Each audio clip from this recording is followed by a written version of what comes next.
Welcome back, everybody, to another deep dive. And today we're going back to the book of Genesis, Oh, yeah. Genesis chapter 27. Okay. And it's Yeah. a story that just grabs you. It's full of family drama. Yeah. There are some, there are some questionable choices and a blessing that is causing all sorts of trouble. Right.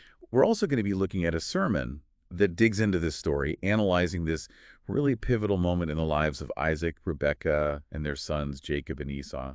Yeah, and what I think is so fascinating about this story is that it's not just some kind of historical account. It Right. really gets into like the nitty-gritty Yeah. of human nature, ambition, Yeah. jealousy, the bonds and the breakdowns of family ties. Oh, absolutely. And, it raises this big question that I think we all grapple with. Huh? Can a good outcome like truly come from actions that, well, aren't so good? That is the question that is woven throughout this whole narrative. It is.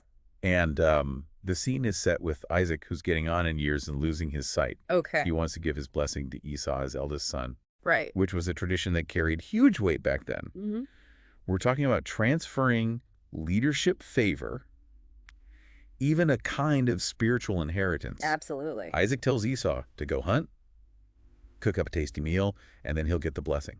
Okay. Seems simple enough, right? Yeah, sounds straightforward so far, But here's where things get a bit tangled. right, because you have to remember the context. Yes. This isn't just any family. Yeah. They're directly tied to God's prophecies Right. about who will lead and who will follow. Exactly. And Rebecca, the mother, overhears Isaac's plan, and let's just say Yeah. she has other ideas She's got some other ideas about how this should play out. about how this should go down. Yeah, she's definitely not on board Not at all. with Isaac's plan. Right. Now, Rebecca favors Jacob, Yeah. her younger son, Right. and she's absolutely determined that he should be the one receiving the blessing. But this favoritism, though, is it ever truly harmless? That's a good question. Doesn't it always create some kind of imbalance, even if the intention is good? I mean, that's the point that the sermon really digs into. Yeah. It's not just about who gets the blessing. Right. It's about how these seemingly small choices, Yeah. a parent favoring one child over another, can actually ripple out and create cracks in the entire family structure. It's like that old saying, a small leak will sink a great ship. Oh, yeah. It can really have those ripple effects. Absolutely. So what does Rebecca do? Well, She hatches this elaborate scheme yeah. to trick Isaac. Mm. I mean, we're talking full-on disguise. Oh, yeah. Goat skins to mimic Esau's hairiness.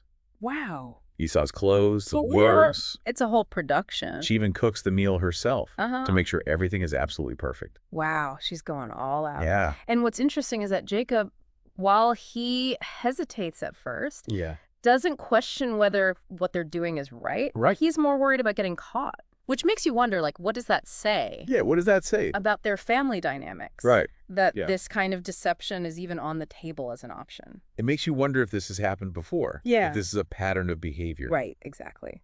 It's a really good point. Mm-hmm. So Jacob, all dressed up as Esau, goes to his father Isaac and presents this meal. Okay. And remember, Isaac can't see, well, at this point, so he relies on his other senses. Mm-hmm. He touches Jacob, smells his clothes, Uh-huh. and totally believes it's Esau. Oh, wow. And he gives Jacob the blessing. Talk about a moment of dramatic irony. Oh, no. Isaac is unwittingly fulfilling a prophecy, Right. but not in the way that anyone expected. Not at all. And this act of deception, though, it's not a victimless crime. No. This is where the sermon really dives into the fallout. Okay. The fractured relationships, the lack of trust. And it calls out the favoritism that's fueling this whole situation. Right.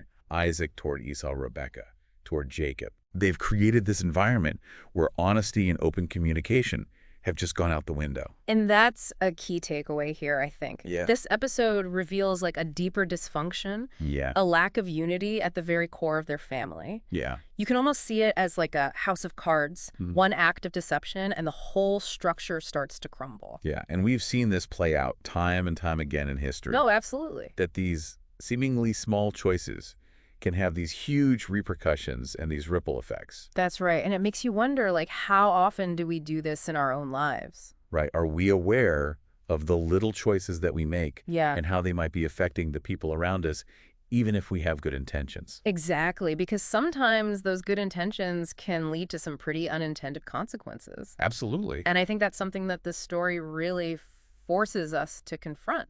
It's like that saying, the road to hell is paved with good intentions. Yeah.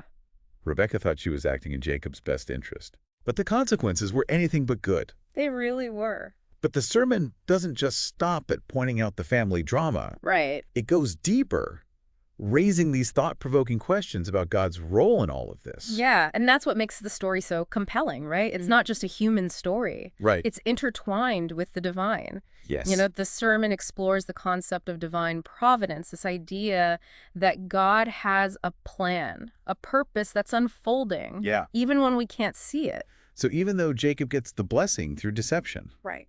the sermon suggests that God ultimately uses that situation to work out his purposes. Yeah. It's not that God condoned Jacob's actions, but rather that God's sovereignty can operate even amidst our human messiness. Exactly. It's like that saying, God writes straight with crooked lines. Yeah. The sermon acknowledges the moral wrongness of Jacob's choices, Right. but it also emphasizes that God doesn't just abandon us when we make mistakes. Yeah. He can weave our missteps, our bad decisions, into his larger plan. That's a powerful concept. It is. But how does the sermon connect this back to us, the listeners? Okay. I mean, it's one thing to talk about these biblical figures and prophecies. Yeah. But how does this idea of God redeeming our mistakes apply to our lives today? Well, this is where the sermon gets really practical. Okay. It challenges us to look at how we view our own mistakes and failures. Do we see them as these like insurmountable roadblocks or as potential turning points where God can step in and bring something good out of a bad situation? It's a shift in perspective, isn't it? It is. From focusing on the mess we've made to looking for God's hand at work, even in the midst of it all. Absolutely. The sermon encourages us to trust that even when we make bad choices, God can still use those experiences to shape us, teach us, and ultimately bring us closer to him. Yeah. It's not about excusing our wrongdoing. Right. It's about holding on to hope that even our darkest moments can be transformed by God's grace. That is an incredibly hopeful message, especially for anyone wrestling with guilt or regret over past mistakes. It reminds us that God's love and forgiveness are bigger than any mess we can create. Absolutely. The sermon then goes on to connect this idea of redemption to the concept of growth and maturity. It highlights how Jacob, through his trials and tribulations, eventually comes to a place of genuine repentance and reconciliation. Right. He doesn't stay stuck in that cycle of deception. So it's not just about receiving forgiveness. Right. It's about allowing those experiences to change us, to help us grow into the people we're meant to be. Exactly. It makes me think of that saying, we fall down so we can learn to pick ourselves up. Yeah. Maybe our mistakes are less about condemnation and more about becoming. That's a great way to put it.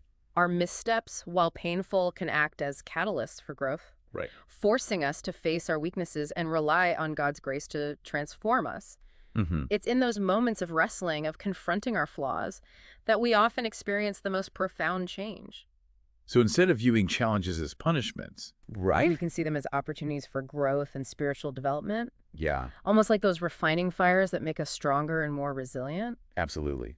The sermon ultimately calls us to trust God's plan, even when we can't see the full picture. Yeah. It's an invitation to surrender our need to control everything and allow God to work in and through us, using even our failures to shape us into the people he created us to be. What a powerful message. It's about letting go of the shame and regret of the past and embracing the potential for growth and transformation in every moment, even the messy ones. And it reminds us that God isn't finished with us yet. He's still writing our stories. Yeah. And he can use even our most broken chapters to create something beautiful and meaningful. So we've been exploring this intense story of Jacob and Esau and that stolen blessing, a story that at first glance might seem like a warning, against dishonesty and taking matters into our own hands. But the sermon takes us deeper, revealing this incredible message of redemption and hope. And what really sticks with me is this idea of God's just unwavering faithfulness. Yeah. Even when we make choices that we regret. Yeah, that's such a powerful point. And the sermon emphasizes that God's love isn't some kind of reward for good behavior. Right. It's a foundation we can always rely on. Right. No matter what we've done. Right. No matter how far we stray. That love is always there. It's like even if we take a wrong turn, God is always there, waiting with open arms to welcome us back and to guide us toward the path that he has for us. It's incredibly reassuring, don't you think? Absolutely. And this story illustrates that so beautifully. Yeah. Jacob, despite that initial act of deception, Right. goes through a really profound transformation. Yes, he does. He wrestles with God literally and figuratively. Yeah. He repents of his actions, and ultimately he reconciles with his brother Esau. That brings to mind this idea that our journeys aren't always a straight line. We make mistakes, we take detours. Yeah. We might even get completely lost for a while, but God is always at work guiding us back to him, shaping us into the people he created us to be. It reminds me of how, a sculptor works with clay. There's molding, there's shaping, sometimes even breaking and putting back together. Yeah. Our experience, even the difficult ones, become part of that process, refining us. Right. Making us stronger and more beautiful in the end. So maybe it's not about trying to avoid making mistakes at all costs. Right. Maybe it's more about learning from them, allowing them to shape us, to help us grow. What do you think? I think that's a really insightful way to look at it. Yeah. The sermon encourages us to see those struggles not as defeats, but as opportunities for growth. It's in those moments of wrestling, of facing our limitations and imperfections, that we often experience the deepest transformation. It's about letting go of that need to be perfect, to have it all figured out. Yeah. And instead embracing the messy, imperfect journey of becoming who we are meant to be. Yeah, exactly. And that transformation, that growth, ultimately allows us to step more fully into the fullness of who God created us to be. Right. It's not about erasing the past, Yeah. but about allowing those experiences to shape our present and our future. So as we wrap up this deep dive, Okay. what's the one thought, the one takeaway you want our listener to carry with them? I think the story and the sermon's reflections on it just remind us that no matter where we are in our journey, no matter what mistakes we've made, God is not finished with us yet. His love is relentless. His grace has the power to transform us, and he's still writing our stories. Beautifully said. And with that, we come to the end of another deep dive. Yeah. We hope this exploration of Jacob's story has encouraged you, challenged you, and maybe even inspired you to look at your own life with fresh eyes. Remember, keep seeking, keep questioning, and keep diving deep into the richness of life and faith.